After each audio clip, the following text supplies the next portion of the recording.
By using corn for fuel, wouldn't that drive up the food costs? I guess on the surface that would give an illusion that alcohol is not a sustainable fuel. Well, I'm here to tell you that there are 10 plus other crops that are as much as 5 times as productive in output of alcohol as corn that are not common food. So can we start talking about other things for production of alcohol other than corn? Now you can see why the public needs to get educated and stop being so naive to what the media is feeding you. Again, you may listen along to the audio interviews or read the more detailed background material of why we need to switch to alcohol for fuel now and legalize industrial hemp like other leading industrialized nations. This is vital information that everyone should know about because it will likely take a grassroots movement for change to occur here in the U.S. Our government has no intention of legalizing hemp, and we cannot even buy flex fuel vehicles without requesting them from the manufacturer. In fact, only in the Midwestern states of the U.S. can one readily buy E85 fuel as of 2008. We do not need policymakers telling us what they want us to use because their political future campaign depends on it. 80% of the U.S. population wants hemp legalized as of 2007, regardless of the narcotic effect of marijuana. This is really the question that needs to be asked.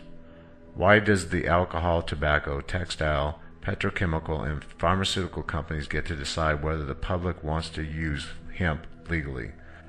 Politics is a dirty business, and we have had a really large dose of dirty politics for the past 5 years or so, and it is time for Americans to take a stand for what is right for us and the planet, not what is good for corporate America.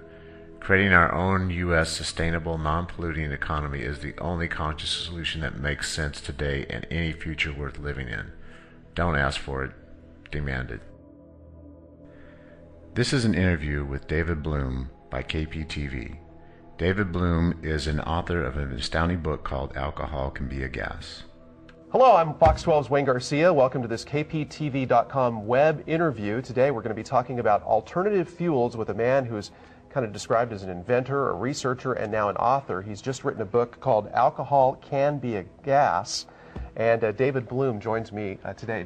Why do we need to even investigate using alcohol as a fuel for vehicles? Well, there's multiple reasons. First of all, when it comes to air pollution, alcohol is 98% pollution-free compared to gasoline. And when it comes to climate change, alcohol, because it's made from plants, takes carbon dioxide out of the air instead of adding carbon dioxide to our atmosphere. And of course, oil is running out. And what we replace oil with has a big effect on what's going to happen to our economy and our environment. A lot of people think that this book gives them hope that we can survive a catastrophic, problem with getting gas and oil into this country. We've been sold a bill of goods about where we have to get our energy. Oil has been very useful for the last 100 years, but it's got a lot of problems. It's toxic, it causes climate change, and it runs out because it only happened once in the history of the planet.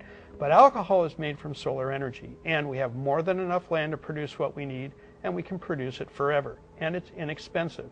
The amount of money we've already spent in our adventure in Iraq would be enough money to build enough alcohol plants to fuel every person in the world permanently.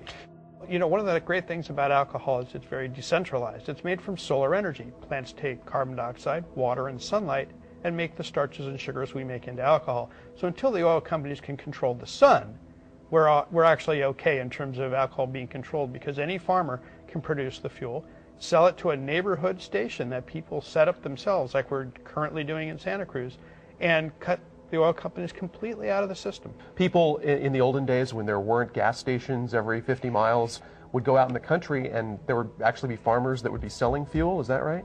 Virtually every farm produced alcohol. Not only was it important for things like engines, but until we had electricity over the whole country, most people lit their homes using alcohol and turpentine to have light after dark. And so alcohol was a very common material on every farm in the United States.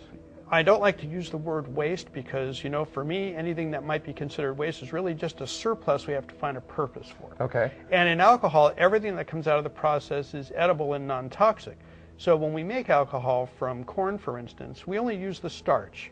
The protein and fat is all wonderful byproduct that we then use as animal feed, and actually is better than the original corn in terms of weight gain for cows than the corn itself.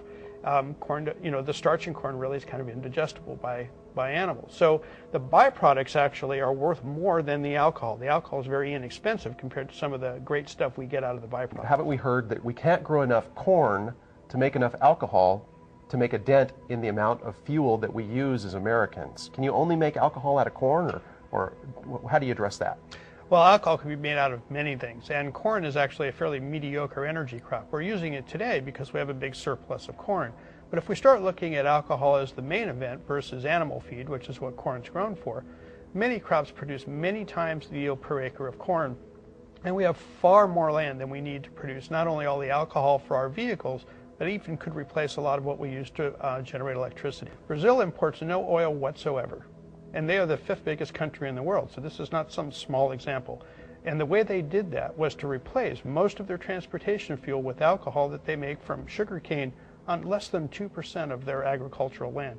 So we can actually follow Brazil's example and produce our fuel on a small fraction of our acreage and make ourselves energy independent. The car you currently have started off as an alcohol vehicle, and now they run it on gasoline. The first cars all ran on alcohol, and gasoline came along later. Converting your current car back to alcohol will cost less than $300 and can be set up to, with the flip of a switch, go between the two fuels, as is done in Brazil today. Well, there's an awful lot of misinformation out there where people think there's something wrong with the fuel, etc. And I think as the truth becomes clearer and clearer, as we see examples like Brazil or Sweden that just instituted a national alcohol program, or places like India that are going there in a big way, we're going to start to see that we're falling behind instead of leading in alternative energy, and I think we need to get there. Now, what's going to change, and because gasoline has gotten expensive, is now small-scale production can go into effect where average people can go into this kind of business and make a good profit, where in the past you had to have a giant plant to make money. Now even producing 50 or 100,000 gallons a year, something you could do in something the size of your backyard, would actually allow you to fuel 20 or 30 of your neighbors and make a middle-class living. And really what it takes is people to decide that they no longer want to give their money to companies that don't necessarily have the consumer's best interest in mind, and to support a fuel that doesn't require war to go get it from some other country. We can go ahead and do this right now, and in the Midwest we already have 1,200 stations selling alcohol at the pump. This is an interview with Dr. Robert Melamed. Dr. Robert Melamed has been studying for over 20 years on the interaction of THC and the human body. You see, when I talk about these age-related illnesses, we're all aging, but we don't all come down with cardiovascular disease. We don't all come down with autoimmune disease. We don't all come down with cognitive dysfunction. We don't all come down with cancer. But the chances are we're going to come down with one of them.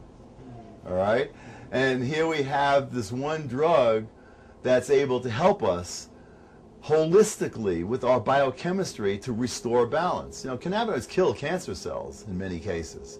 People are not aware of that. They think cancer, cannabis, anti-nausea. It's way beyond that. Really? Can you talk more about that? We have time. Would you please? There have been a number of cancers that in experimental situations, breast cancer, prostate cancer, pheochromocytoma, lymphoma, leukemia, skin cancer, a whole variety of cancers that in experimental situations, meaning in tissue culture or in animal models, you can in fact show that cannabinoids kill these cancers. And a lot of people are quite excited about the ability of these cannabinoids to kill cancer cells. There are some studies that have shown that cannabis, I think they specifically used THC in that case. It was an earlier study from quite a long time ago, I think in the 70s, where they looked at cancer, in particular rats, I think, and showed that they were able to inhibit cancer, lung cancer specifically. In Madrid, it was a different story, not from the 70s. This was done by Manuel Guzman's group within the past less than 10 years, and what they showed there was that originally that THC, when injected into a brain tumor in mice and rats, a significant number of those animals the tumor would regress and disappear, so that you actually had survival of rats that would otherwise die. And they examined all the surrounding nerve tissue, and that was all fine, because remember, once again, cannabinoids protect nerves. So here you have such an interesting situation. This anti-cancer drug now, THC, is killing tumors and protecting